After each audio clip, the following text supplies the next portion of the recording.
उनका office fail हो रहा है, कर्मचारी ठीक से काम नहीं कर रहे हैं, स्टाफ गड़बड़ी कर रहा है, तो दूध से भगवान को स्नान कराएं।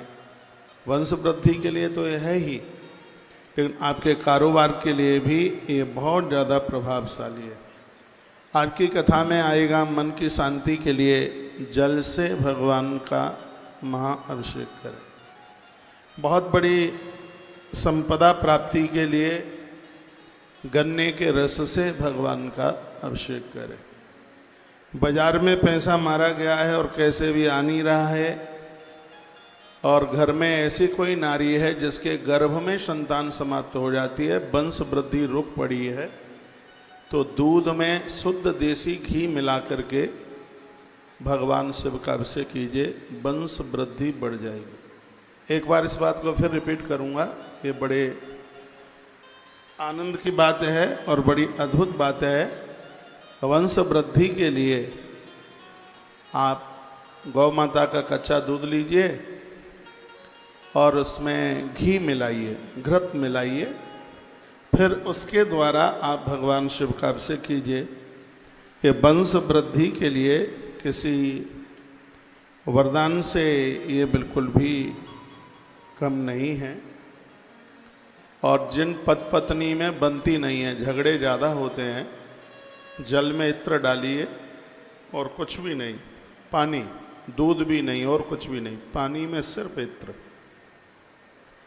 जल में इत्र डालकर, या कोई स्त्री आपकी के घर में आने वाली कोई पुत्र वधू, आजकल बहुएं धमकी भी तो हाल दे देती हैं, ससुराल में बनती नहीं है, पड़ती नहीं है, महीना 2 महीना भी नहीं होता, वो अटैची थैला लेकर के सीधे पियर जाकर के बैठ जाती है। या आपकी बेटी ससुराल में बहुत दिक्कत परेशानी में है और वहाँ के लोग अनुकूल नहीं हैं, बेटी के अनुकूल नहीं हैं, तो ये बड़ा सुंदर लिंग पुराण के अंतर्गत वर्णन किया गया है। सावन के महीने में जल में आप इत्र डाल करके भगवान शंकर का अभिषेक करें, दाम्पत्य जीवन सुखद हो जाएगा, लड़ाई झगड़े मिट जाएंगे। देखिए, दौलत कितनी भी हो, संपदा कितनी भी हो, लेकिन जब तक घर में सुमति नहीं है, संगठन नहीं है, घर में लोग एक दूसरे का आदर नहीं करते हैं, मान नहीं करते हैं, तो आप समझ लीजिए कि बिल्कुल नरक बना हुआ है घर।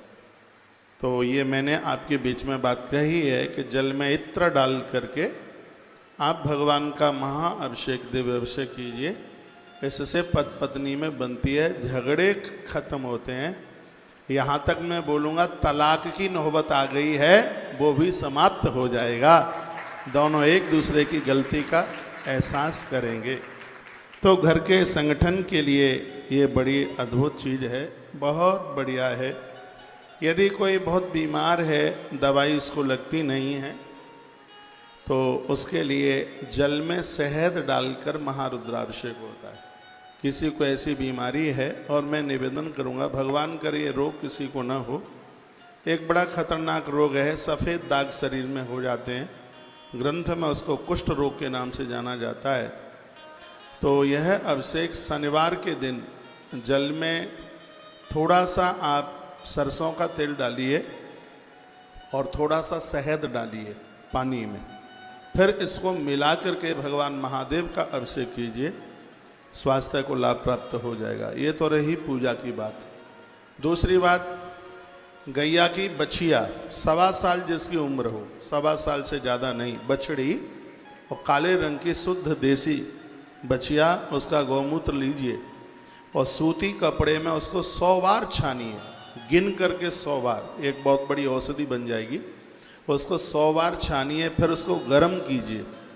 गर्म करने के बाद जहाँ जहाँ सफ़ेद दाग है वहाँ लगाइए, और एक लगभग 25-30 ग्राम, एक 3 महीना आप उसको पीजिए।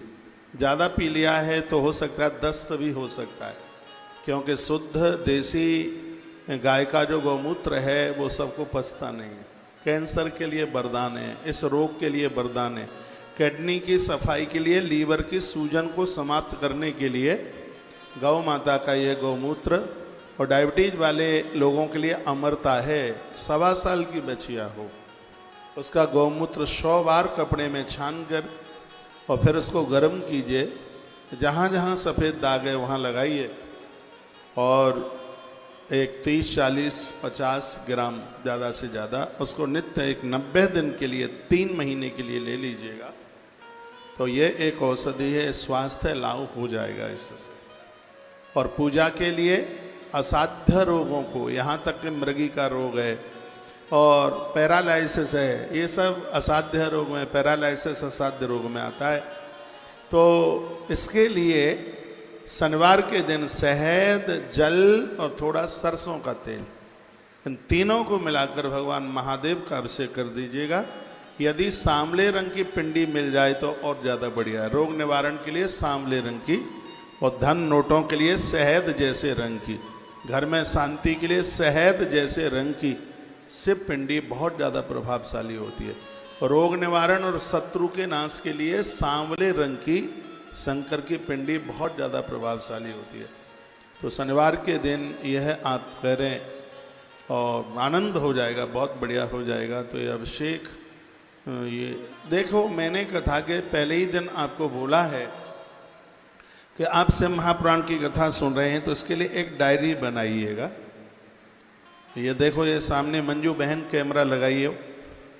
आप ये ऐसी ये चीज़ें हैं, आप खोजते रहेंगे और आपको मिलेगी नहीं। और व्यासपीठ से आपको ये समाधान मिल रहा है।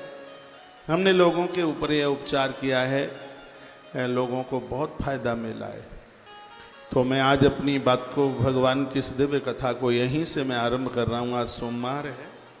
मैंने परसों या दरसों बोला है कि संध्या को प्रदोष काल में 7 बजे के बाद लगभग प्रदोष काल 8:48 तक रात्रि में रहेगा, 8:45 बजे तक।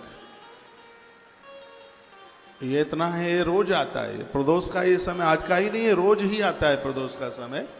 7:15 बजे से लगभग इतने टाइम के बीच में प्राण प्रतिष्ठित मंदिर में जाइए, भोलेनाथ के मंदिर। 2 दिया घर से लेके जाइए बिना जले हुए, माचिस संग लेके जाएं, घी का दिया, मिट्टी का दिया हो बहुत ज़्यादा बढ़िया है।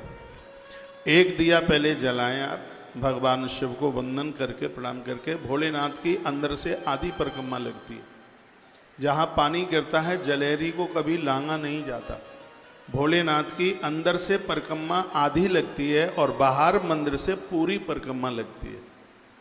दुर्गा मैया की 1 परिक्रमा लगती है, बहुत देवताओं की 3 लगती हैं, नारायण भगवान की परिक्रमा है वो 4 लगती है। भोलेनाथ की आधी ही परिक्रमा लगती है। तो वह आधी परिक्रमा करके जलहरी के पास से लौटा जाता है। 1 दिया, ये दिया जलाने के बाद परिक्रमा आधी लगानी है, फिर लौट आइए। और जो दिया आपने जला के रखा है, याद रखिएगा, दोनों दिए आपको माचिस की तीली से नहीं जलाने हैं, एक ही दिया जलाना है। और मैंने एक भी और भी बात बोली है, नारायण के मंदिर में यदि आप तुलसी की लकड़ी से दिया जलाते हैं तो 1 दिया जलाने का फल 10,000 दिए के बराबर होता है। ये समझ के याद के रखिए। अब यहाँ बच्चे पता नहीं भूल गए हैं कैसे, नहीं तो मैं ज़्यादातर ऐसे कथा में तुलसी की डंठल से या बेल की डंठल से मैं दिया जलाता हूँ। महादेव के मंदिर में बेल पत्र की लकड़ी से, उसके डंठल से उसको दिए को जलाइए तो 1 दिया 10,000 दीपक के बराबर होगा। इतनी बड़ी महिमा है उसकी। मोमबत्ती से मन दिया जलाया करो, मैं कभी भी नहीं जलाता। मोमबत्ती बनती है पता नहीं क्या क्या, उसमें सब डाला जाता है।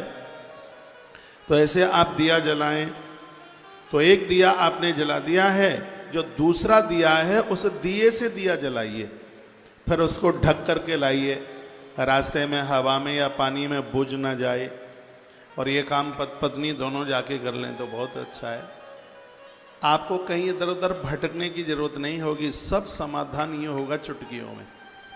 और एक आनंद की बात बता दूं मैं आपको, बहुत दावे के साथ, बहुत आनंद के साथ, तुम्हारे बच्चे मन मुताबिक शादियां नहीं करेंगे, आपकी इच्छा से शादी करेंगे, आपकी इच्छा से। और वर्तमान समय में बहुत बड़ी बात हो जाएगी कि आपके बच्चे आपके हिसाब से शादी करें।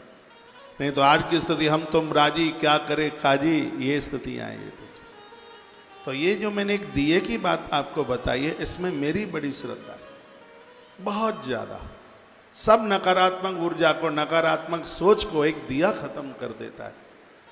और यह अपना जो आपका घर का प्रमुख द्वार है, आपके घर में जहाँ घुसते हैं उसके दाहिने भाग पर इसको आप जला करके रख दीजिए। थोड़ी सी देर तक उसकी रक्षा कर लें। कहीं कोई बिल्ली है वो उसको लुढ़का ना दे।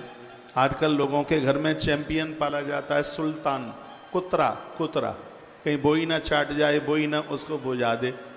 थोड़ी देर के लिए वो जलता रहे, एक 24 मिनट तक दिया जलता रहे, बहुत ज़्यादा पूरी रात ना जले।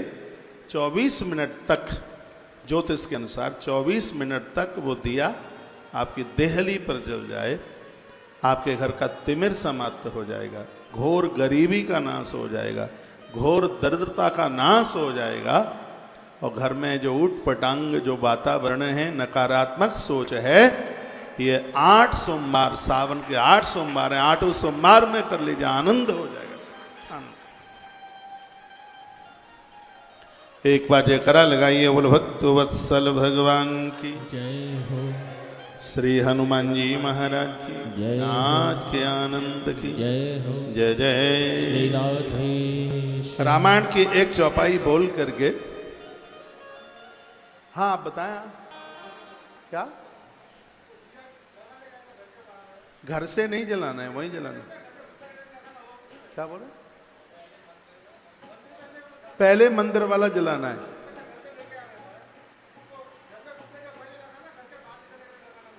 नहीं, घर में घुसेंगे तो दाहिने हाथ पर, घर का जो प्रमुख दरवाजा है।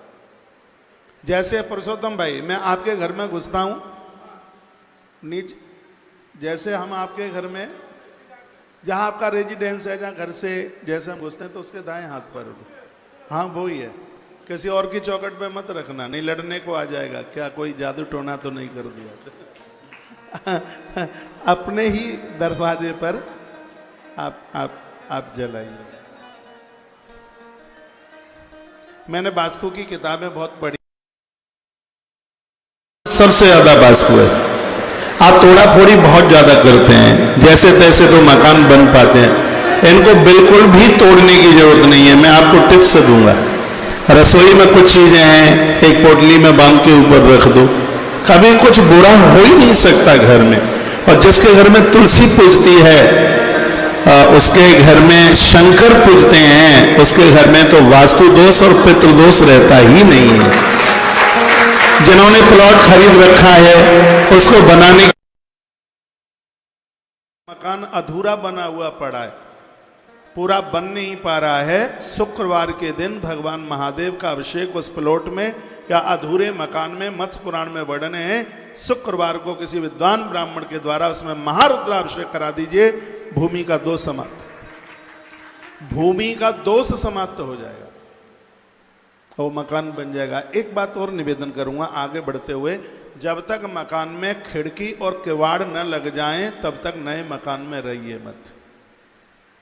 खिड़की और उसमें जब तक किवाड़ न लग जाएं, तब तक मत रहिए। और जब तक दीवार के ऊपर कलई न पुत जाए, पुरानी भाषा में तो उसको कलई, राम रज, ये सब चीज़ें बोलते हैं। आज उसको डिस्टेम्बर मान लो, पेंट मान लो, उसको कम से कम उसके ऊपर एक बार तो उसकी लिपाई पुताई हो जाए।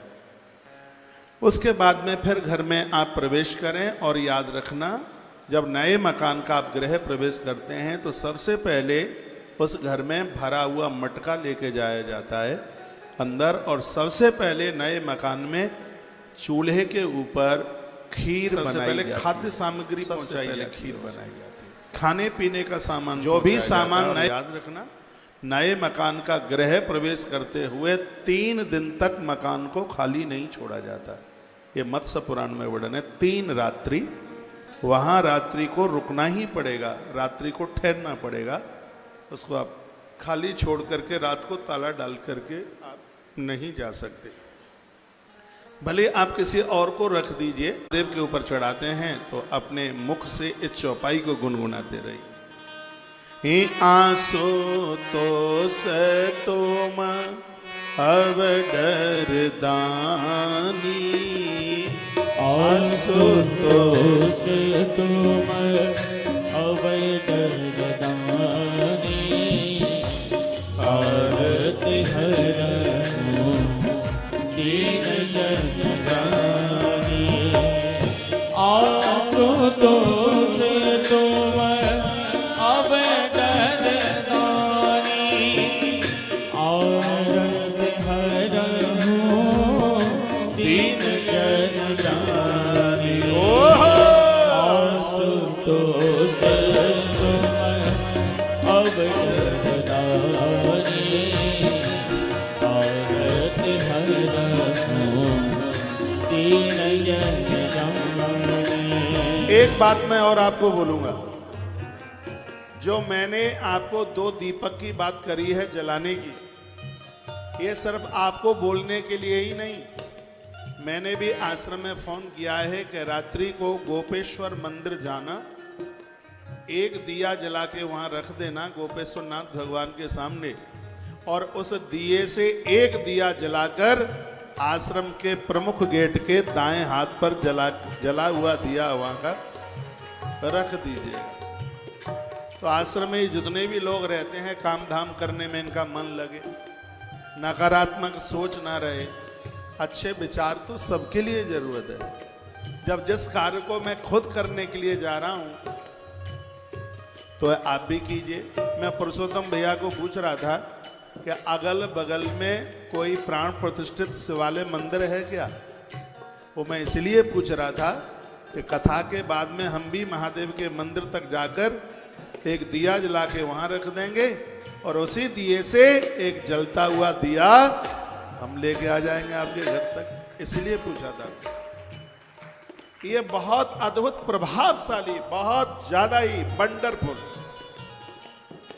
बहुत ज्यादा ताकतवर एक बढ़िया जीवन जीने के लिए, लोगों की खुरापाती को समाप्त करने के लिए मृत्यु लोक का वरदान है शिव महापुराण। आप लाइव कट गया।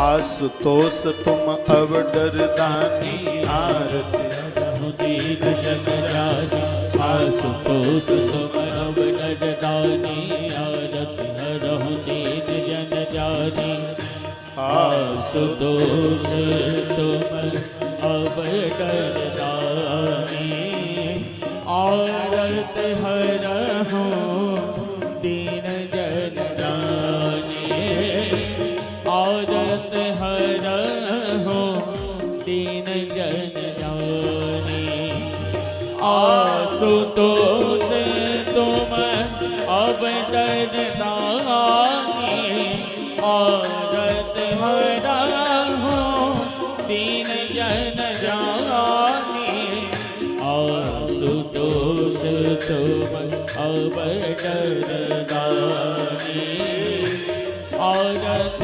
हरहु दीन जनदानी, आरत हरहु दीन जनदानी, आशुतोष तुम अब डरदानी, आरत हरहु दीन जनदानी, आशुतोष तुम अब डरदानी, आरत हरहु दीन जनदानी, आरत हरहु दीन जनदानी। बोली भक्त वत्सल भगवान की जय हो। लाओ एक बात कह करके और मैं आगे चलूं। घर में कोई वृद्ध है, कोई बूढ़ा है, प्राण भी निकल नहीं रहे हैं, कष्ट भोग रहे हैं, खड़े भी हो नहीं पा रहे हैं, दवाई भी लग नहीं रही है, शरीर ज़्यादा वृद्ध है, तो ऐसा वर्णन ग्रंथ में है कि उनके हाथ से आप गंगा जल महादेव को चढ़वा देते हैं तो उनको मोक्ष प्राप्त हो जाता है, उन्हें मुक्ति मिल जाती है, उन्हें कष्ट नहीं भोगना पड़ता। उनके हाथ से आप गंगा जल भगवान महादेव के ऊपर चढ़ाइए। जो लोग अपने जीवन काल में महादेव के ऊपर, गंगाधर के ऊपर गंगा जल चढ़ाते रहेंगे तो मृत्यु के समय पर इतना भी कष्ट नहीं होगा प्राण छोड़ने में जितना कष्ट पाँव में कांटा लगता है। नहीं तो आदमी मरता है तब इतना कष्ट होता है, 20 करोड़ बिच्छू एक साथ डंक मारे उतना जब कष्ट होता है मृत्यु के समय पर जीवात्मा को इतना कष्ट होता है। लेकिन जिसने गंगाधर पर गंगा जल चढ़ाया है उसको मृत्यु के समय पर पाँव में कांटा लगे इतना भी कष्ट नहीं होता। घर में कोई ऐसे बुजुर्ग, इसलिए तो गंगाजल कावड़ चढ़ाई जाती है, महादेव के ऊपर गंगाजल लाया जाता है। और एक बात मैं और आपको निवेदन करूंगा, आपको अच्छा लगे तो स्वीकार करना, जब जब मंदिरों में आप जाते हैं तो गाड़ी से मन जाइए, जितना आप पैदल चलोगे तो उसकी महिमा बहुत ज़्यादा है। इसलिए तो कावड़ पैदल ही ला करके चढ़ाई जाती है, उसका महत्व तो तभी तो ज़्यादा है। रामदेवरा बाबा राजस्थान में लोग पैदल, मुझे आप बता रहे थे कि हैदराबाद से लोग पैदल जाते हैं, कहाँ कहाँ से लोग। तो मंदिर में आप जितना पैदल आप अश्वमेध सहस्त्राणी, अरे उसमें तो हजार हजार यज्ञ करने का फल प्राप्त हो जाता है। ग्रंथों में लिखा है कथा सुनने के लिए आप जितना आपको लंबा चलना पड़ता है उतना ही उस कथा का बहुत ज़्यादा महत्व है। मंदिर में आप जाते हैं, नहीं तो ज़्यादातर ऐसे तो ये होता है कि पिंटू जाता है आपको बाइक पर बैठा के और मम्मी को गेट पर छोड़ के आ जाता है और फिर चला जाता है लेने के लिए।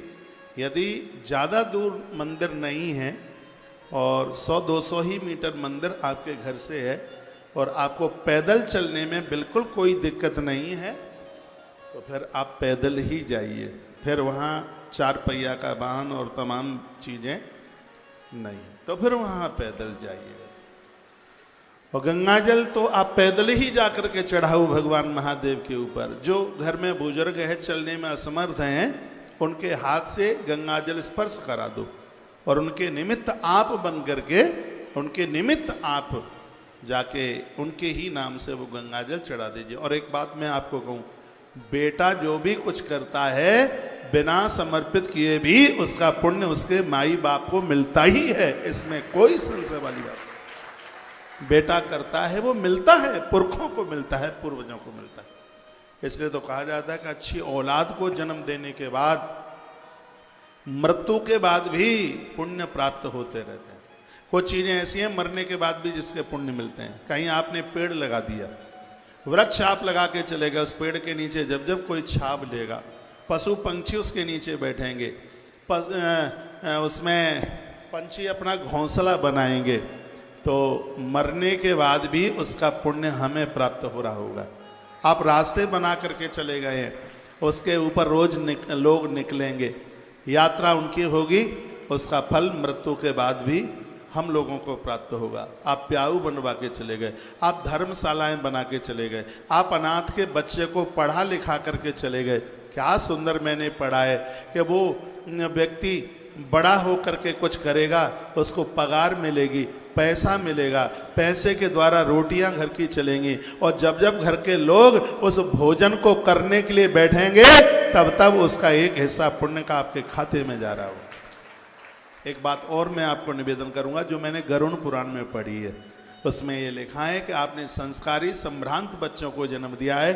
जब जब बच्चे तीर्थ यात्रा के लिए जा रहे होंगे, जब जब बच्चे मंदिर में जा रहे होंगे और जब जब बच्चे वेद वेदांग पढ़ रहे होंगे तब तब उसका पुण्य है उसके माता पिता के खाते में जा रहा होगा। इसलिए इन्हें संस्कारीय बनाइए, इन्हें धार्मिक बनाइए, इन्हें पारमार्थिक बनाइए। कल आप बड़ी अच्छी सी कथा सुन रहे थे जिसमें शिवलिंग के प्राकट्य की कथा थी, और वह कथा इस प्रकार से थी कि शंकर बीच बिचौले के लिए आए थे, ब्रह्मा और नारायण आपस में लड़ गए। झगड़ा इस बात का था कि मैं बड़ा हूं, मैं बड़ा हूं। अग्निस्तंभ के रूप में वो प्रकट हो गए थे। भगवान तो श्री भोलेनाथ बिल्कुल तपा तपाया लाल रंग था, और जहां पर यह स्तंभ प्रकट हुआ उसको आज अरुणाचल प्रदेश के नाम से जाना जाता है। वो शिवलिंग आज भी वहाँ पहाड़ों के बीच में, कभी समय मिले यहाँ की यात्रा अवश्य में कीजिएगा। दोनों देवता उस स्तंभ के और छोर का पता लगाने के लिए गए। नारायण को भूल समझ में आ गई। उन्होंने कहा, भगवान आपका आरंभ ही नहीं है तो आपका समापन कहाँ से होगा। मैं आपको प्रार्थना करता हूँ, मैंने बहुत गलती करी है और मैं आपके छोर का पता लगाने को गया। तो भगवान शिव बोले, वत्स प्रसन्नोस्मि हरे तस्त्वयि स्वतमक्षणपि सत्य वाक्यम। ये लिखने लायक बात है। भगवान शंकर कहते हैं कि जो सत्य बोलता है उसके ऊपर मैं भारी प्रसन्न होता हूँ। ये भोलेनाथ का शब्द है। श्री शिव महापुराण विद्येश्वर संहिता अध्याय नंबर 7 श्लोक नंबर 31। इसमें भगवान महादेव कहते हैं कि जो सत्य बोलता है उसके ऊपर मैं अति प्रसन्न होता हूँ। उसके जीवन में किसी भी प्रकार की कमी नहीं रहने देता। सगरे काम सत्य बोलने से हो रहे हैं तो भाई साहब झूठ बोलना क्या कोई जरूरी है क्या? लोग कहते हैं कि झूठ बोलने से काम होते हैं, कभी भी नहीं होते। झूठ रावण बोलता था। अधर्म और अन्याय का चुनाव रावण ने किया। सगे भाई विभीषण ने संग छोड़ दिया। सत्य के रास्ते का चुनाव प्रभु राम ने किया। बंदर और भालू भी प्रभु राम के सहयोगी हो गए। आप सत्य का अनुसरण करोगे, पूरी सृष्टि आपके संकल्पों में लग जाएगी पूरा करने। सब आपके सहयोगी हो जाएंगे। अन्याय, अपराध और असत्य का आचरण किया तो समझ लीजिएगा कि अपने खासम खास भी हमारा संग छोड़ के चले जाएंगे। असत्यम अपि सत्यम स्या दापत्या अनुशासन।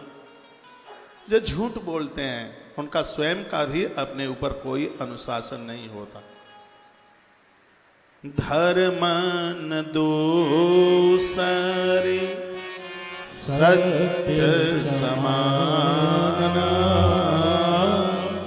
धर्म न दूसरे सत्य समाना, आगम निगम पुराण बखाना। धर्म न दूसरे सत्य समाना, राधे। आगम निगम पुराण बखाना, धर्म न दूसरे सत्य समाना, आगम निगम पुराण बखाना। वेद पुराण कहते हैं कि सत्य के समान कोई दूसरा धर्म नहीं है। पालन कीजिएगा। सांच बराबर तप नहीं, झूठ बराबर पाप, जाके हृदय सांच है आके हृदय आंख। मैं भगवान की व्यासपीठ पर बैठा हूं और यह ग्रंथ मेरे सामने है और इसमें बिल्कुल झूठ नहीं है। अभी वृंदावन में कैंसर हॉस्पिटल की एक रजिस्ट्री हुई है।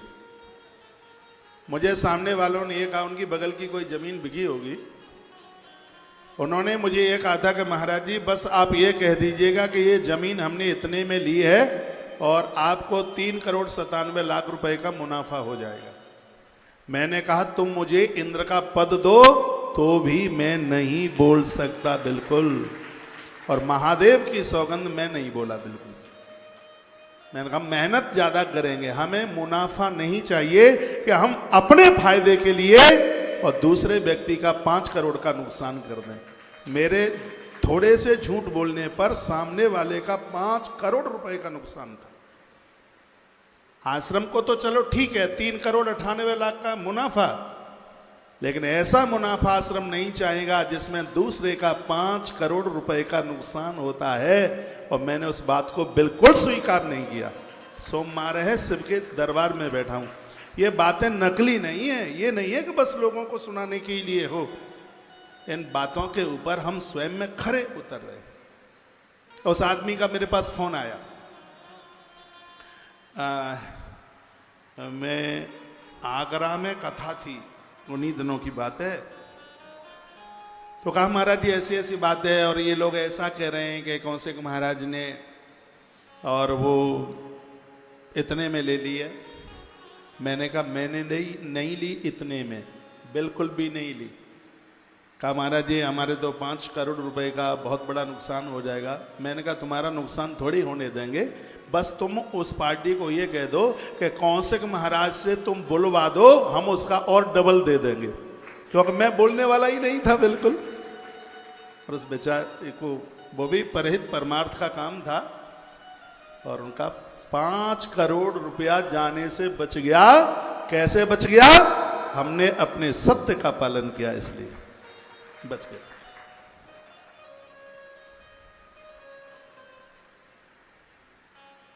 तो धर्मन दूसर सत्य समाना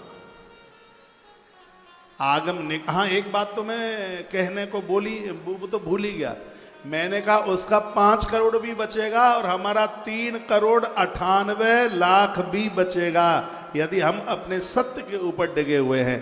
उनको गर्ज थी, उनको जरूरत थी, तो 4 करोड़ आश्रम का बचा, 5 करोड़ सामने वाले का बचा, 9 करोड़ रुपया बच गया सत्य का सारा। तालियां तो आप बजाना ही मत बिल्कुल भी। बहुत मोटी जगह थी, बहुत बड़ी रकम, कैंसर हॉस्पिटल की जमीन। तो सुन पा रहे होंगे तो मुस्कुरा रहे होंगे, मुझे भय किस बात का है, डर किस बात का है? हकीकत है तो वो तो हकीकत है। तो धर्म तो कोई, सत्य तो कोई बात है कोई, और बिना मतलब के कोई मतलब ही नहीं है। ये ग्रंथ में जो ये बातें कही हैं, देखो ये शिव का मुझे ये सूत्र इतना अच्छा लग रहा है, इतना बढ़िया लग रहा है चटनी बना करके इसको चाट जाऊं, शरबत बना करके पी जाऊं। क्या कहा है कि प्रश्नोस्मि हरे आवत सत्यमन सत्यवा, कि हम भगवान कहते हैं जो सत्य बोलते हैं, भगवान भोलेनाथ कहते हैं उनसे मैं अति प्रसन्न रहता हूं, उनसे मैं बहुत खुश रहता हूं। और भोलेनाथ ने कहा नारायण तुम सत्य बोले हो, तुम सत्य बोले हो, इसलिए हमारा आशीर्वाद है तुम्हारे लिए, हमारा वरदान है तुम्हारे लिए, धरती पर तुम्हारे विविध अवतार हो। जब तुम्हारी पूजा करेगा उसके ऊपर महादेव प्रसन्न होगा। जो तुम्हारी पूजा करेगा महादेव उसकी मौत को नहीं बिगड़ने देगा। ये भगवान शंकर के शब्द हैं, वो नारायण की बात बोल। यहाँ कृष्ण के पुजारी बहुत बैठे, उनमें से एक मैं भी हूँ भगवान की कृपा से। गोपाल जी बैठते हैं कथा सुनते हैं, हनुमान जी इधर बैठे हैं। हम लोग वृंदावन में रहते हैं, कृष्ण के पुजारी हैं, उनके बिना तो हम श्वास भी नहीं ले सकते। लेकिन भगवान शिव को जब वंदन प्रणाम करते हैं तो उनको यही कहते हैं प्रभु जिस देवता को हमने इष्ट बनाया है उसके चरणों में अपार भक्ति दे दीजिएगा, क्योंकि तुम्हारे बिना भक्ति नहीं मिल सकती। जेहि पर कृपा न करहि पुरारी, सो न पाव मुनि भगते हमारी। स्वयं नारायण ने ये बात कही। आप कितने भी देवी देवताओं की पूजा करते हैं, आग्रह पूर्वक मेरा निवेदन होगा कि आपके मंदिर में शिव का होना जरूरी, भगवान शंकर का होना जरूरी। शिव को बैठाइए। मैंने 5-7 चीज़ें बताई हैं आपको अभिषेक में, ये बनावटी बातें नहीं हैं। इन चीज़ों से आप महारुद्राभिषेक कर देते हैं तो इस कार्य क्षेत्र में बिल्कुल सफलता मिल ही जाती है, इसमें संशय वाली बात है। ब्रह्मा जी को कहा कि तुम पता लगा के आए, तो स्वामिन प्रसीदाद महाविभूते मन्ये वरम वरदमे श्रसा प्रमोक्षम। आप हमें वरदान दे दीजिए, हम तुम्हारे स्तंभ के ओर छोर का पता लगा के आ गए। शंकर को क्रोध आ गया। उसी समय उनमें से भैरवनाथ प्रकट हो गए और भैरव बाबा ने ब्रह्मा का मस्तक छेदन कर दिया। मेरे सामने मोबाइल रखा है, इसमें मैं आपकी फोटो देख लेता हूँ। बड़ी सुंदर सुंदर फोटो लग रही है। पहनावा तो राजस्थान का गजब का ही है?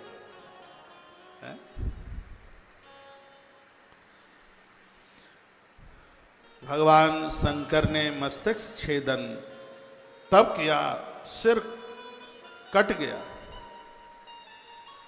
फड़कती हुई तलवार भैरव के हाथ में थी, उन्होंने मस्तक का छेदन कर दिया। हाहाकार मच गया। इधर केतकी नाम का फूल, उसने भी झूठ बोल दिया और कह दिया कि ये मुझे लेके आए हैं। भगवान महादेव इतने कुपित हो गए कि इसको श्राप दे दिया कि किसी भी देवता की पूजा में तुझे लिया नहीं जाएगा। इत्र बहुत बाजार में आते हैं, केवड़े का इत्र मत लेना।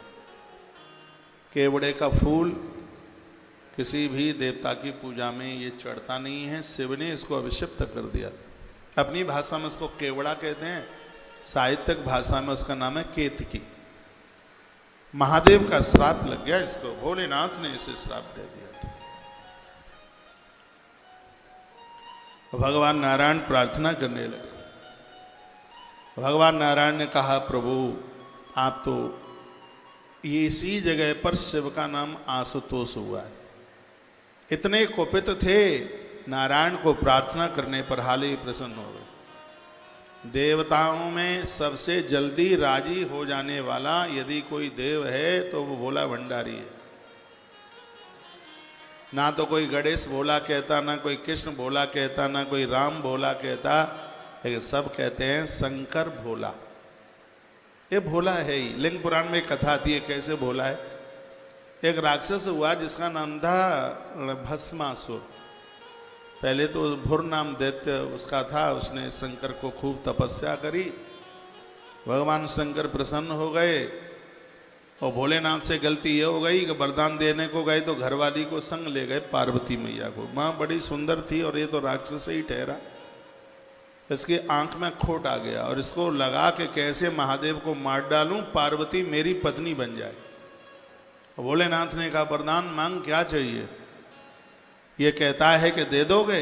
भोलेनाथ ने कहा, क्यों नहीं दे दूंगा, बिल्कुल दे दूंगा। 3 बार तरवाचा भरवा लिया।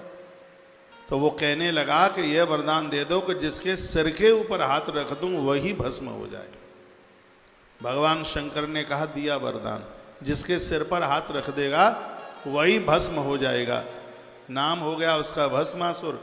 उसने कहा कि वरदान असली है कि नकली है, तुम्हारे सिर के ऊपर हाथ रख के ही परखूंगा इस वरदान को। लो आफत आ गई। वाह महादेव। अब वो भस्मासुर महादेव के सिर के ऊपर हाथ रखने के लिए पीछा किया और भगवान आगे दौड़े। एक जगह पड़ती है, कभी आप जाएं कटरा माता जी के दर्शन करने के लिए, मैया जी के दर्शन करने के लिए आप जावें वैष्णो देवी, तो एक बाएं हाथ पर रास्ता कटता है और एक जगह का नाम है शिवखोड़ी। हो सकता है आप में कोई गए हों। उस जगह का नाम है शिवखोड़ी। भगवान महादेव इस गुफा में छिप करके रहे थे और जहां पर ये भस्मासुर भस्म हुआ है वो तेलंगाना में ही वो कहीं कोई स्थान पड़ता है, वो एरिया यहीं कहीं होगा। अब मैंने तो देखा नहीं है, लेकिन वो इधर दक्षिण में ही है वो एरिया। भगवान शंकर अंदर उस गुफा में, शिवखोड़ी की गुफा में घुस गए। इधर नारायण आ गए। भगवान नारायण ने कहा कि क्या बात है? अरे बोल तो सही है। घूमता ढूंढता हुआ शंकर का पीछा करे, भोलेनाथ मिले नहीं। शिवखोड़ी की गुफा में शंकर घुस गए। भगवान नारायण सामने चल करके आए। नारायण ने कहा कि बोल, बात क्या है? लिंग पुराण की कथा, बोल क्या बात है? वो कहता है कि शंकर ने मुझे वरदान दिया है, जिसके सिर के ऊपर हाथ रखूंगा वही भस्म हो जाएगा। तो वरदान असली है कि नकली है? शिव के सिर के ऊपर हाथ रखकर उसे परखना चाहता। नारायण ने कहा, हमें ही बताए देते हैं नकली है। नकली है क्या? कैसे पता लगेगा नकली है? का अपने सिर के ऊपर हाथ रख के देख ले।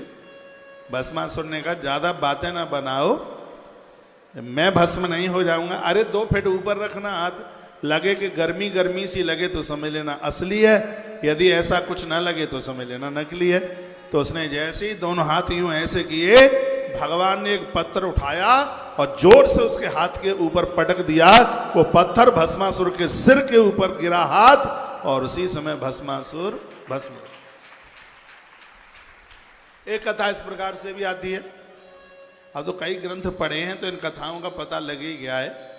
जब आपको अपने व्यापार का अनुभव है कि इस व्यापार को किस तरीके से परिवर्तित किया जाए, तो इसमें कितनी तरक्की और ऊंचाई मिलेगी। आप पूरे दिन बस व्यापार में, अब इस शहर में सामान भेजो, अब प्रोडक्शन इस तरीके से बनाओ, अब पैकिंग इस तरीके से करो, आपका जब दिल दिमाग सब उसमें घूमता रहता है, मेरा दिल दिमाग भगवान की कथाओं में घूमता रहता है। वो तो अपने अपने क्षेत्र की बात है। तो एक कथा इस प्रकार से भी आती है कि जब भगवान महादेव दौड़ते हुए जा रहे थे और भस्मासुर पीछा कर रहा था, तो माता पार्वती आगे आ गई। पार्वती ने कहा, भस्मासुर थोड़ा सा तू रुक ले, मैं तेरी बन जाती, लेकिन भगवान शिव के पास में एक कला है, वो मुझे दूसरे के पास मिलती नहीं है। कहा कौन सी कला है? वो तांडव नृत्य बहुत जबरदस्त, नटराज नृत्य बहुत ज्यादा जबरदस्त करते हैं। यदि ऐसा कोई नाच करके बता दे तो फिर मैं उसी को स्वीकार कर लूं, करूं तो करूं क्या, शंकर जैसा नृत्य कोई दूसरा दिखा नहीं पाता, तो क्या बताएं, हम तो इसी बूढ़े बाबा की बन करके रह गई हैं। पार्वती मैया बोली। आपके पीछे एक माता जी सो रही है, पांडे जी जगदीश जी, सोइए मत, मैं आप सबको देख रहा हूं पीछे तक, नहीं तो कथा छूटे तो मुझे पूछ लेना कि हम कहां बैठे थे। यहां से मैं आपको देख ही तो रहा हूं, एक भी श्रोता ऐसा नहीं है, बिल्कुल पीछे, चश्मा लगाए हूं, मोटे मोटे दिख रहे हैं आप सबको, मुझे पता है कि कौन कहां बैठा है। ये सोने में कंप्रोमाइजन समझौता नहीं चलेगा, और आज तो सोने भी नहीं दूंगा, क्योंकि व्रत का दिन है, सोमवार है। जो सोमवार का व्रत करता है वो क्रोध जीत लेता है, उसके पास क्रोध नहीं रहता। जो सोमवार का व्रत करता है वो काम को जीत लेता है, और जो सोमवार का व्रत करता है वो लोभ को जीत लेता है। यही तीन दोस्तों हैं, माता मंदोदरी कहती है, नाथ नरक के पंथ, जिनको क्रोध है, जिनको अभी संसार की कामनाएं, जिनके अंदर कूट कूट करके लोभ भरा हुआ है, तो उनके लिए सोमवार का व्रत वरदान है। इसलिए व्रत वाले दिन सोते नहीं है, इसलिए सोने नहीं दूंगा।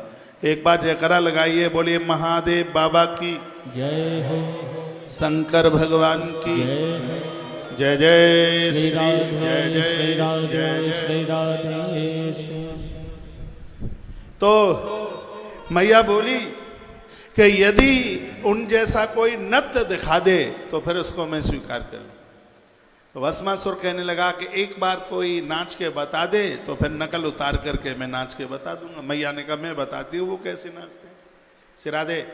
सो मैया ने नृत्य शुरू किया। मैया ने हाथ उठाए यूं, इसने भी हाथ यूं उठाए, फिर मैया ने किया यूं, ये भी ऐसे करने लगा, फिर मैया करने लगी यूं, इसने भी ऐसे ही किया, फिर मैया ने किया यूं, इसने भी ऐसे किया, फिर मैया ने किया यूं, ये भी ऐसे ही करने लगा, फिर माता जी ने ऐसे किया, ये भी ऐसे किया, और अचक से मैया ने नाचते नाचते दोनों हाथ यूं कर दिए।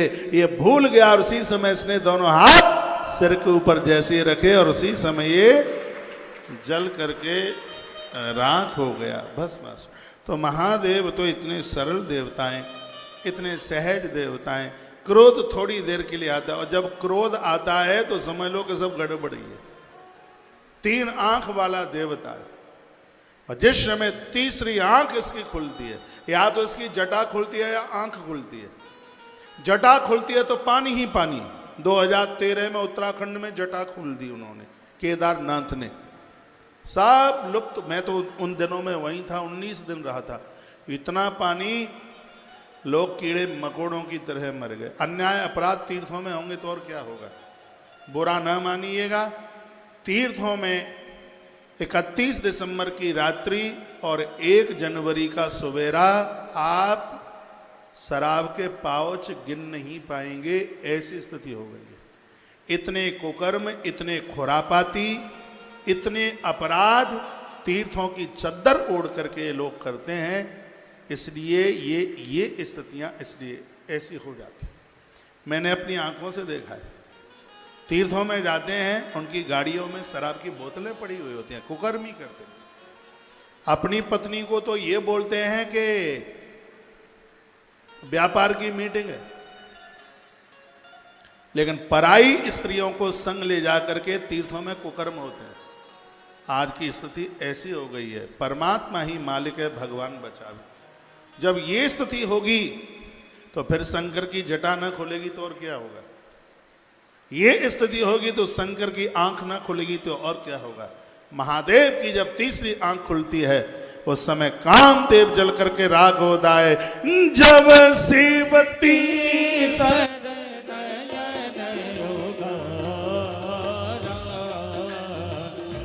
जब शिवकी शरणयन उगारा,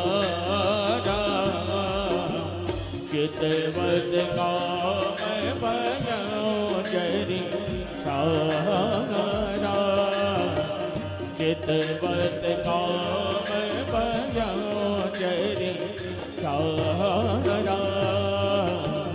जब शिवकी शरणयन उगारा, चितवत काम भयो जरि सारा।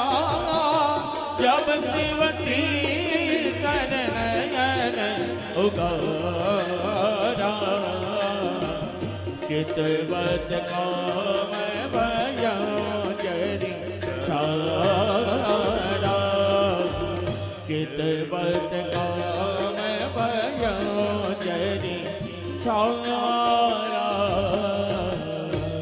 बोली शंकर भगवान की जय हो।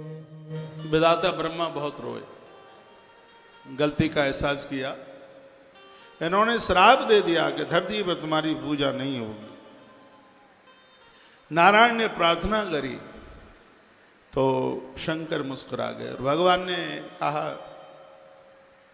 मंदिर तो नहीं होंगे, ब्रह्मा के मेरा श्राप है, लेकिन गलती का एहसास किया है तो पूरी धरती पर एक इकलौता मंदिर होगा ब्रह्मा का, और जहां पर इनके हाथों से एक यज्ञ होगा, आने वाले समय में यजन होगा।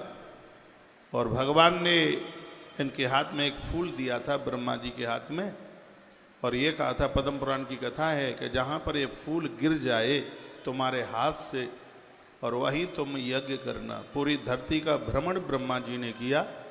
जब वो राजस्थान प्रदेश में पहुंचे तो अजमेर से थोड़ा सा आगे पहाड़ियों के मध्य में, और ब्रह्मा के हाथ से, संस्कृत में कर कहते हैं हाथ को और फूल को कहते हैं पुष्प, हाथ से पुष्प नीचे गिरा, उस स्थान को पुष्कर के नाम से जानते हैं। बड़ा अद्भुत स्थान है। आप राजस्थानी भाई बहन, आप बड़े बड़भागी, आपके पास इतने तीर्थ हैं। दुनिया बहुत बड़ी है, तीर्थ बहुत हैं इस धरती पर, लेकिन पुष्कर की अपनी एक महिमा है। दूसरी जगह है 12 वर्ष कार्तिक नहाने से जितना पुण्य प्राप्त होता है, पुष्कर में कार्तिक में एक रात्रि और एक दिन वहां रहकर भोर का स्नान करने से 12 वर्ष के कार्तिक का फल प्राप्त हो जाता है। जब मैंने ये बात पहली बार पढ़ी पद्म पुराण में, तब हमें लगा कि इतना बड़ा पुण्य लुट रहा है इस धरती पर और हम इससे वंचित रह जाएंगे। तब से लेकर कभी तक हर वर्ष कार्तिक में 8-7 दिन पुष्कर में लगा करके आते हैं, हर साल। जब से पढ़ा है तब से हर साल, इस साल भी होंगे पुष्कर में। तो कह दिया कि पुष्कर में महादेव कहते हैं कि मैं स्वयं तुम्हारा मंदिर आकर के बनाऊंगा। वो बोले, शंकर जी ने कहा मैं स्वयं तुम्हारा मंदिर आकर बनाऊंगा, और नारायण को कहा कि तुम्हारे लिए भी मैं ही आकर के एक दिव्य मंदिर बनाऊंगा, मैं स्वयं आऊंगा। वही भगवान शंकर शंकराचार्य बन करके आए तो इधर विधाता ब्रह्मा जी का मंदिर, उधर बद्री विशाल का वह दिव्य मंदिर है। मंदिर तो बहुत बार बने होंगे, मिटे होंगे, टूटे होंगे, लेकिन आदि शंकराचार्य भगवान की ये देन है जिसमें ब्रह्मा जी की सुंदर सी प्रतिमा विराजित है। ऐसा कहते हैं कि जिनका वंश निर्वंश हो रहा है वह पुष्कर वाले ब्रह्मा जी का अभिषेक करें पति और पत्नी। तो ऐसी तमाम बीमारियां हैं, डॉक्टरों की भी पकड़ में वो बीमारियां नहीं आती। सृष्टि का सृजन करना ब्रह्मा के हाथ की बात है। तो पुष्कर वाले ब्रह्मा जी का दर्शन करने से, उनका पूजन करने से वंश वृद्धि बढ़ जाती है, ऐसा पद्म पुराण में लिखा है। इसमें बिल्कुल कोई संशय वाली बिल्कुल भी बात नहीं है। पूरी दुनिया में एक अद्भुत मंदिर है, वो श्री पुष्कर जी में मिलता है। भगवान शंकर ने कहा यज्ञ में तुम्हें हिस्सा मिलेगा, अधिकार मिलेगा। जिस यज्ञ में ब्रह्मा को स्थान नहीं होगा तो यज्ञ पूरा ही नहीं होगा। आज भी जब यज्ञ होता है और जब भी किसी पंडित जी को, आचार्य को अपने यहाँ आप बुलाएं तो ब्रह्मा के स्थान का ध्यान रखें। जब आप यज्ञ में बैठते हैं तो आपके दाहिने हाथ पर 4 ईंटें रखी हुई होती हैं, उसमें एक पतीले में चावल भरे हुए होते हैं, उसके ऊपर एक सफ़ेद कपड़ा रखा हुआ होता है। यही ब्रह्मा जी का स्थान है। यह वरदान भगवान शंकर ने दिया है। जैसे यज्ञ में ब्रह्मा को स्थान मिलेगा, वह यज्ञ अपने आप में परिपूर्ण होगा। चाहे आप नवरात्रा का यज्ञ कर रहे हैं और किसी हवन यज्ञ में आप बैठे हैं, तो अपने दाहिने हाथ पर ब्रह्मा जी के लिए स्थान दिया जाता है। भगवान शिव ने ये उन्हें दे दिया। केतकी फूल रो रहा था और उसने कहा, नमस्ते नाथ में जन्म निष्फलम भवदाज्ञया। भगवान हम झूठ बोले और हमारा तो जीवन ही निष्फल चला गया। क्षम्यताम मम किल्वसम, मुझे आप क्षमा कर दें, हमें माफ कर दें। भगवान ने कहा, मैंने तो श्राप तुम्हें दे दिया है। और कहा, रे रे केतक दुष्टस्तम षड दूर मितुस ब्रजा। कहा, तूने बहुत सठता और मूर्खता का काम किया है, तो और देवताओं को तो तू नहीं चढ़ेगा, चल तू शरण में है तो ये हम कटौती कर देते हैं। भगवान महादेव ने कहा, मेरी शिव महारात्रि के समय पर मेरे मंडप में तुझे लगाया जाएगा, और जो शिवरात्रि के समय मेरे मंडप में तुझे लगाएगा उसको एक ही दिन में वर्ष भर की पूजा का पुण्य प्राप्त हो जाएगा। जब जब आप शिवरात्रि मनाते हैं तो केतकी फूल नहीं मिलता है तो केवड़े की सीसी बाजार से लेके आओ, और भगवान शंकर का जो मंडप बनाया हुआ है, रुई में केवड़े का इत्र लगाओ और उस मंडप में उस रुई को लगा दो, तो इससे शिव महारात्रि की पूजा की महिमा बढ़ जाएगी। ऐसा वरदान स्वयं भगवान शंकर ने भगवान शिव ने दिया है। केतकी का पेड़ भी लगता है। कुछ पेड़ ऐसे हैं, जैसे एक है रात की रानी, एक है केतकी, एक है चंपा। ये पेड़ जहाँ होते हैं वहाँ पर सांपों का ज़्यादा खतरा होता है, सर्पों का, क्योंकि सांप भगवान के गढ़ हैं और ये पेड़ भगवान महादेव से जुड़े हुए हैं, तो उसका तो असर होता है, इसलिए लोग उसको कम लगाते हैं। तो वो ना मिले केतकी का पेड़, बेल, तो आप बाजार से केवड़े का इत्र लगा करके फिर आप यह कर सकते हैं। तो यह अद्भुत कथा सुना दी गई है। और अब आप इसमें शिव महारात्रि की जो महिमा है, इसी प्रसंग में शिव महारात्रि की महिमा, विधाता ब्रह्मा ने और भगवान नारायण ने प्रथम अभिषेक भगवान शंकर का उस समय किया जब वो स्तंभ प्रकट हुआ था।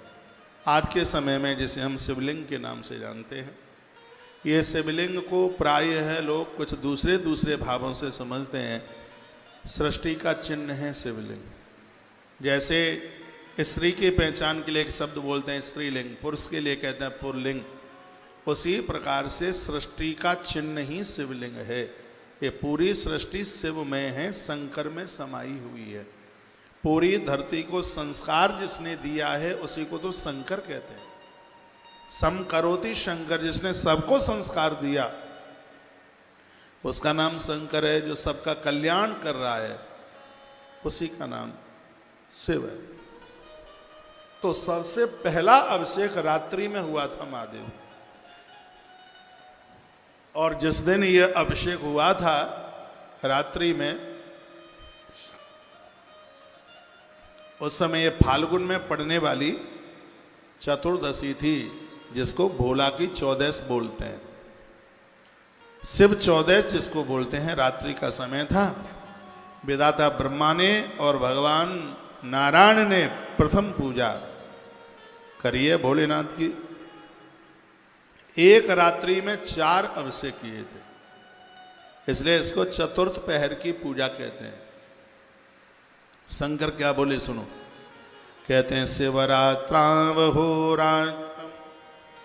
निराहारो जितेन्द्रिया अर्चयित्वा यथा न्यायं यथा बलम वंचक। उन्होंने कहा, भगवान भोलेनाथ ने कहा कि जो शिवरात्रि को मेरा अभिषेक करेगा, मेरे 4 पैर की पूजा करेगा, निराहार रहकर, बिल्कुल अन्न नहीं खाएगा, जितेंद्रिय ब्रह्मचर्य धर्म का पालन करके अर्च ये मेरी पूजा करेगा, उसको मैं बल, यश, संपत्ति और सन्मति ये सब कुछ उसको मैं उड़ेल दूंगा, किसी भी चीज की कमी नहीं रहने दूंगा, ये भगवान शंकर बोले।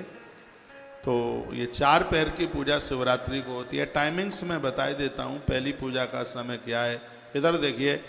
दूसरी पूजा का टाइम क्या है।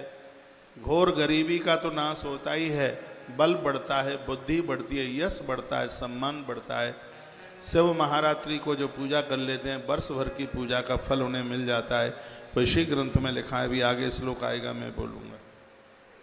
तो पहली पूजा है, इसमें 9 से 10:30 आधे घंटे का गैप ले लीजिए, उसमें खड़े हो जाइए। आप नहीं, जब शिवरात्रि को पूजा हो तब की बता रहा। घूम घाम करके आ जाइए, दूध चाय पी के आ जाइए, अन्न मत खाइए। आधे घंटे में खड़े होके पाम बाम सीधे साधे हो जाएंगे। फिर 11 बजे फिर बैठ जाइए। 11 बजे से दूसरी पूजा शुरू होगी। 1.5 घंटे की पूजा होती है। 11 बजे आप शुरू करेंगे तो बस 12:30 बजे पूरी हो जाएगी। उसके बाद में फिर आधे घंटे के लिए खड़े हो जाइए, फिर बैठ जाइए आके, 1 बज जाएगा। पहली पूजा 9 से 10:30, दूसरी है 11 से 12:30, तीसरी पूजा है 1 से 2:30 बजे तक। आधे घंटे के लिए फिर घूम घाम के आ जाइए, फिर 3 बजे चौथी पूजा में फिर बैठ जाइए। इसमें थोड़ा ज़्यादा समय लगेगा क्योंकि इसमें उत्तर पूजा होती है। लास्ट में थोड़ी बड़ी पूजा है तो उसमें 5 बज जाएंगे आपको। 5 बजे फिर आप आरती कर लें। उसके बाद में फिर नहा धो करके जो भी आपको जो जैसे कुछ करना है सो आप कर लीजिएगा। इसको कहते हैं चतुर्थ पहर की पूजा। शिव महारात्रि की चतुर्थ पहर की पूजा की बहुत भारी महिमा है।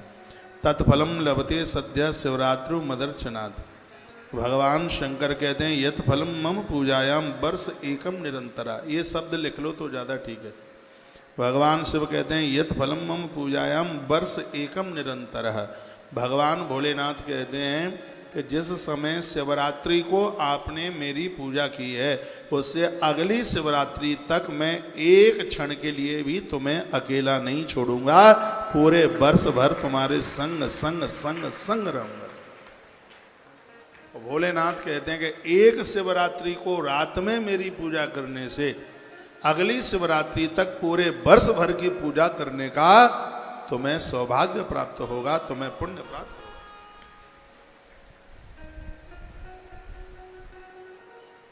क्या सुंदर बात कही है, आनंद आ गया है। भोलेनाथ की तो कृपा भैया ऐसी बरस रही है बड़े आनंद के साथ में। और तो भी लोग वो कैसे हैं भैया, इस आनंद से वो वंचित रह रहे। इस आनंद से वंचित मत रहिए। इस आनंद का पूरा आनंद लाभ प्राप्त कीजिए। सावन का महीना चल रहा है। बेलपत्री भगवान महादेव के ऊपर रोजाना बेलपत्रियाँ चढ़ाएं, आनंद हो जाएगा। आइए मानसिक भाव से बेलपत्री भोलेनाथ के ऊपर चढ़ाते हैं। आइए 2 पंक्तियाँ भजन के साथ में आनंद आएगा। कथा में तो बहुत अच्छा लगता ही है, शिव पुराण की कथा है।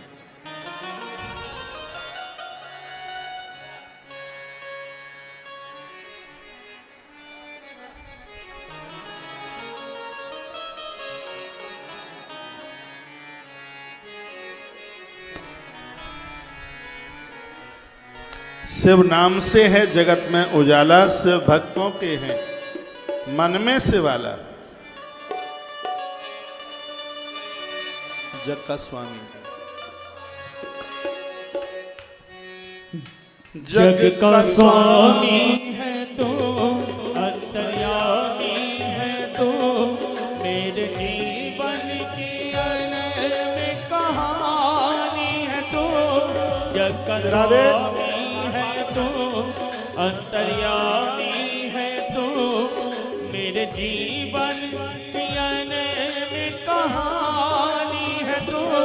तेरी शक्ति अपार, तेरा पावन है द्वार, तेरी पूजा ही मेरा जीवन आधार।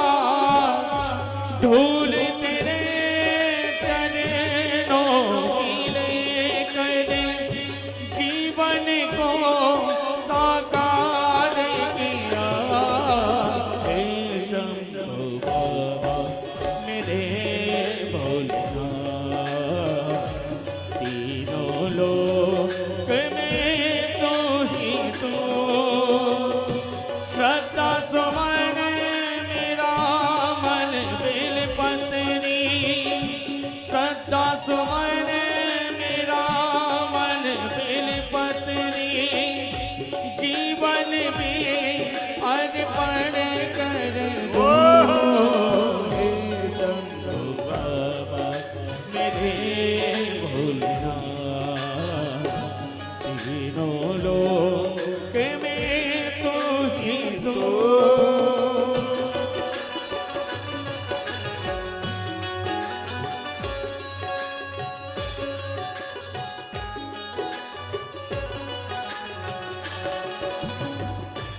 शिव नाम से है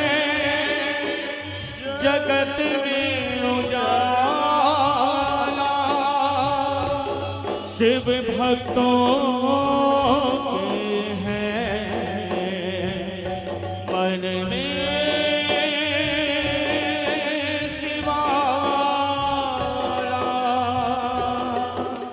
हे शंभो बाबा मेरे भोलेनाथ, तीनों लोक में तू ही तो श्रद्धा सुमन मेरा मन बेलपत्री, श्रद्धा सुमन मेरा मन बेलपत्री, जीवन भी अर्पण कर दो। हे शंभो बाबा मेरे भोलेनाथ, तीनों लोक में तू ही तो। एक बार दोनों हाथ।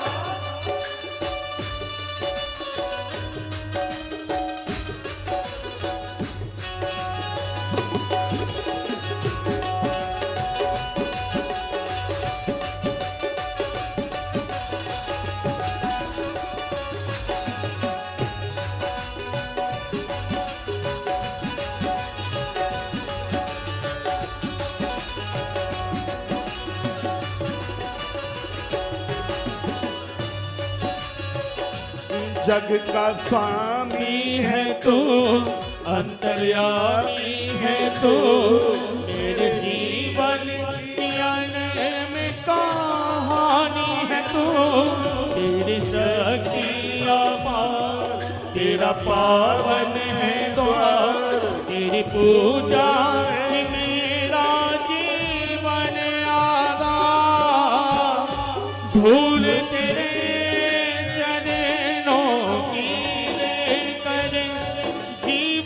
को साकार किया। हे शंभो बाबा मेरे भोलेनाथ, तीनों लोक में तू ही तो। हे शंभो बाबा मेरे भोलेनाथ, तीनों लोक में तू ही तो।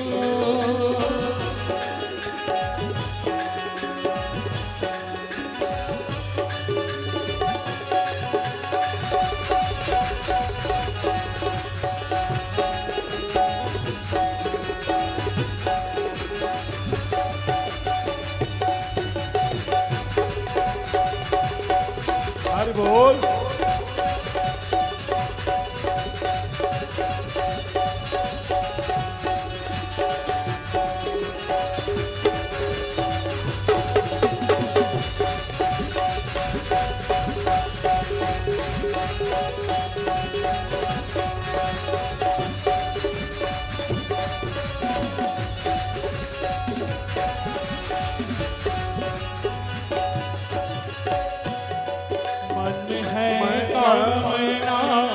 कुछ में और जानू ना, मन है कामना कुछ मैं और जानो ना, जिंदगी भर करो तेरी आराधना।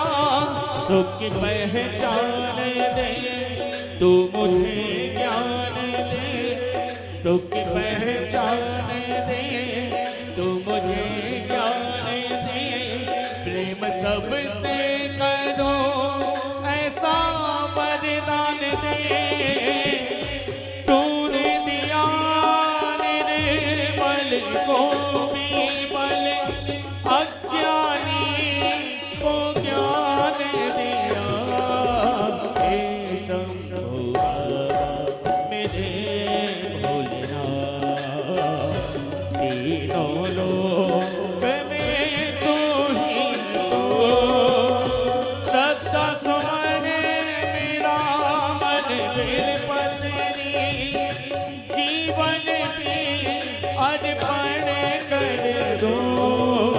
हे शंभो बाबा मेरे भोलेनाथ, तीनों लोक में तू ही तो। सदा तुम्हारे मेरा मन बेलपत्री, जीवन भी अर्पण कर दो। हे शंभो बाबा मेरे भोलेनाथ, तीनों लोक में तू ही तो।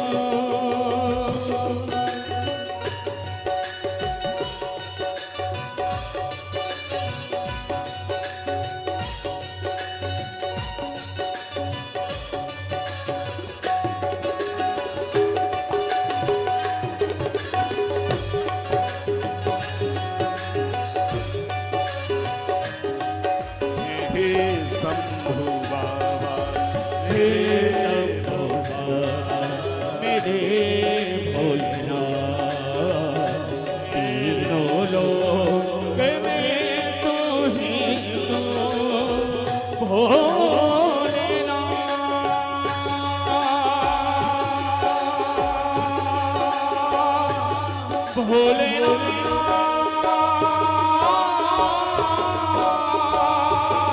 भोलेनाथ,